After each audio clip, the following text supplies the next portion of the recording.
And whenever that happens, for most Asian cultures like the Philippines, we often do the following when we are in conflict. Number one, mahilig tayo sa silent treatment. Yes?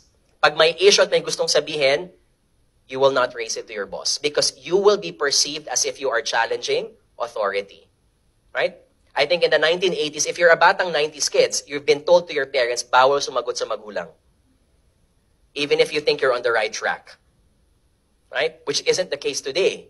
Right? I think a good parent should be, if you think that I'm doing something wrong, I want you to let me know because I want to be a good parent for you. Pero huwag mo ko sisigawan. Right?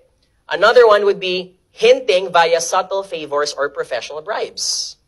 This is not only an Asian thing, I think it's universal. May gusto kang hingiin kay office mate, bibilang mo ng kape.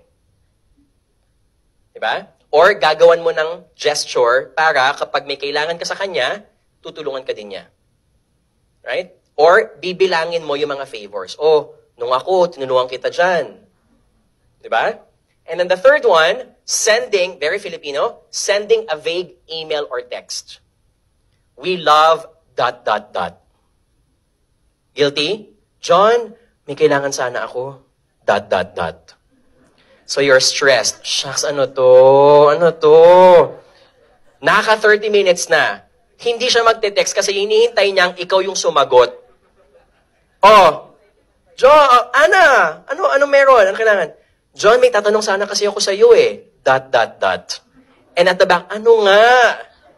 Ako na nga yung hinihingian, ako pa yung may burden to be stressed because you're making me fearful of what's going to happen next. If you need to say something, say it immediately.